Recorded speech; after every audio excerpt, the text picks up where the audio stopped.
Bonjour tout le monde, bienvenue sur votre chaîne Excellent. Aujourd'hui, nous allons suivre une leçon sur la connexion à des sources de données à l'aide d'API. API signifie Application Programming Interface et il permet de récupérer des données à partir d'un système. Maintenant, le programme peut être quelque chose d'écrit dans un langage comme Python ou PHP. Un programme peut être aussi votre navigateur web ou Excel en utilisant une requête.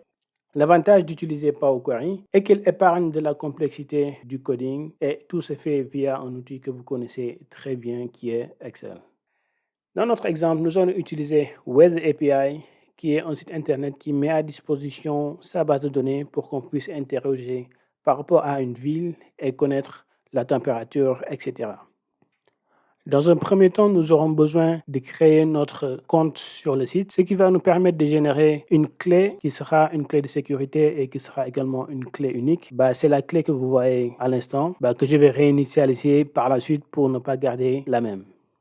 Une fois sur le site, nous pouvons tester pour voir comment se comporte notre API. Nous avons par exemple ici la ville de Londres qui est renseignée et nous avons une adresse URL qui sera l'adresse qui nous intéressera pour interroger la base Weather API. Et une fois cliqué sur Show Response, on voit ici qu'il y a un code 200 qui apparaît, ce qui montre que la réponse elle est bonne. On a les données dont on a besoin. On a une première partie qui est Response Headers qui ne nous intéresse pas. La partie qui nous intéresse, c'est Response Body, qui est la deuxième partie où on voit qu'il y a deux parties. Une partie qui est Location et une deuxième partie qui est Current. La partie Location donne des informations sur la ville qui a été interrogée, ainsi que ces informations, longitude, latitude, etc. Et la partie Current va nous donner des informations sur la température, le vent, la pression atmosphérique, etc. Il est intéressant d'analyser l'URL que nous allons utiliser pour interroger cette database. Nous voyons que ça commence par API et Weather API qui est l'adresse Internet. Après, nous avons la partie key qui est notre clé que je vous avais montré précédemment. Après, nous avons la partie Q qui est pour la ville. Ensuite, nous avons un autre paramètre qui est AQI, qui est la partie Air Quality Information que je ne vais pas montrer dans cette vidéo. Nous allons voir comment connecter Excel à Weather API. Pour cela, nous allons dans Données, obtenir des données. Ici, après, à partir d'autres sources et à partir du web. Et là, nous allons tout simplement mettre l'URL du site Weather API. Donc là, on clique sur OK, ce qui va nous ouvrir Power Query. Et comme vous pouvez le voir, on a une nouvelle requête qui s'est créée qui est qui s'appelle Current, qu'on pourrait renommer, avec les deux informations qui sont la partie Location et la partie Current que nous avions vu précédemment. Ici, quand on clique sur la cellule, on voit les informations qui sont contenues, la ville ainsi que les informations longitude et latitude, et la partie Current qui va contenir les informations sur la température, etc. Donc, dans un premier temps, nous allons convertir ça en une table en cliquant ici sur En table. Et là, on peut voir toujours les données qui nous intéressent. Et comme vous pouvez le voir, en fait, on a les données qui sont sur deux lignes. Et moi, je préfère les avoir sur une seule ligne. Comme ça, on pourra avoir pour une ville donnée ces informations, longitude, latitude, etc. et la température. Donc, pour ce faire, nous allons sélectionner la première colonne ici. Après, nous allons donc transformer, pivoter la colonne. Et là, nous allons laisser la colonne valeur, en fait, la colonne dont on aura besoin sur la partie valeur, c'est la colonne value. Donc ça, c'est bon. Après, on va cliquer sur option avancée. Parce qu'en général, quand on fait un pivot, on fait la somme des chiffres, etc. Mais là, on va spécifier ne pas agréger pour qu'il n'y ait pas de transformation de cette colonne value. Donc là, on va cliquer et on va cliquer sur OK. Ce qui va nous créer deux colonnes, une location et une current qui va contenir les deux informations qui nous intéressent. À présent, nous allons découvrir les informations qui se cachent derrière ces données record en cliquant sur les deux flèches bidirectionnelles. Donc là, on va cliquer sur la première, sur la partie current. Et après, on va faire la même chose pour la partie location. Et nous voyons toutes les informations qui sont là.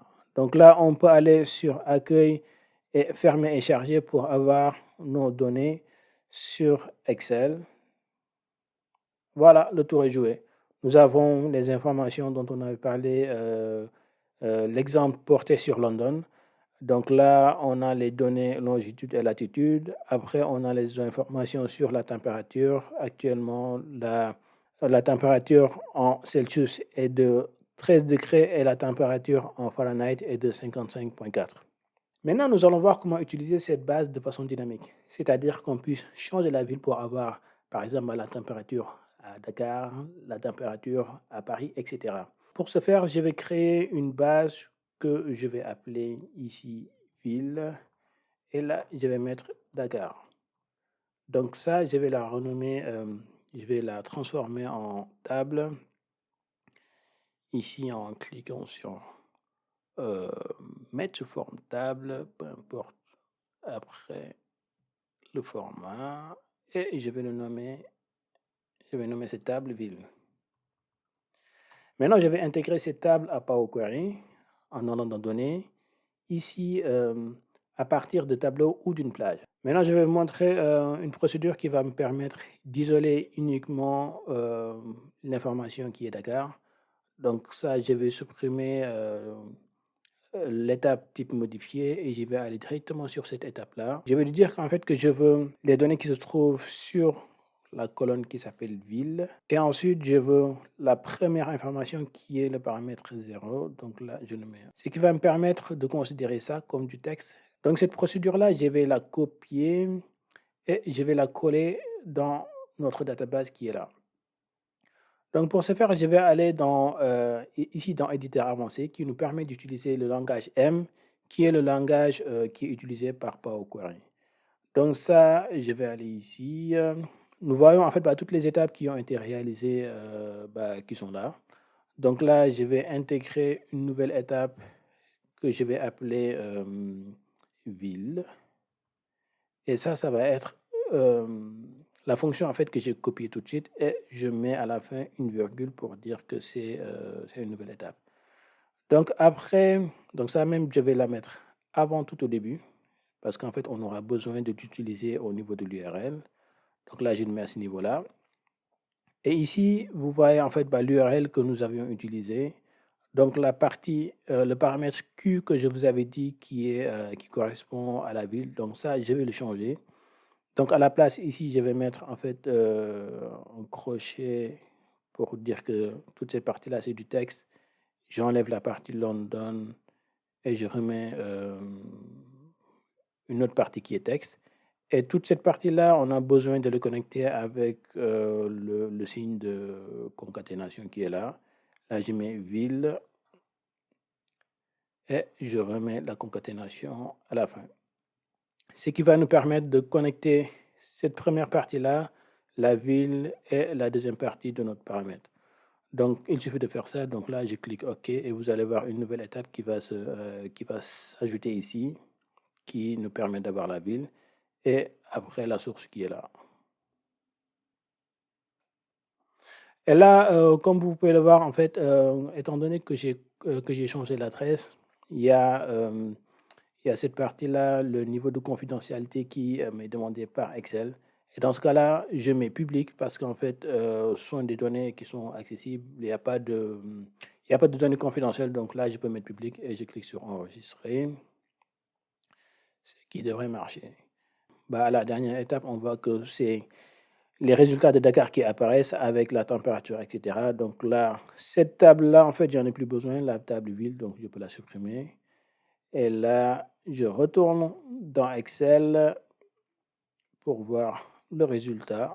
Vous allez le voir. Et là, on a en live le 19 février 2023 à 17h14. Il faisait 22 degrés à Dakar, 22 degrés Celsius et 71 degrés Fahrenheit. Donc là, si on change la ville pour mettre Paris, par exemple, on met Paris. Et il suffit de retourner sur notre base, de faire un clic droit et actualiser pour avoir les données en Ile-de-France. Voilà comment ça marche. Comme vous pouvez le voir, c'est assez facile, il n'y a pas besoin de coder, etc. Donc, moi, j'aime bien et on voit que ça a beaucoup d'avantages par rapport au code qu'on peut faire dans Python, etc. Donc, dans la prochaine vidéo, je vais vous montrer comment utiliser cette query comme une fonction, comment mettre plusieurs villes et interroger plusieurs villes en même temps. Parce que là, vous pouvez voir que on a fait les étapes ville par ville. On a la possibilité d'interroger pour plusieurs villes et ça, je vous le montrerai dans la prochaine vidéo. Merci d'avoir suivi. À la prochaine. Ciao, ciao.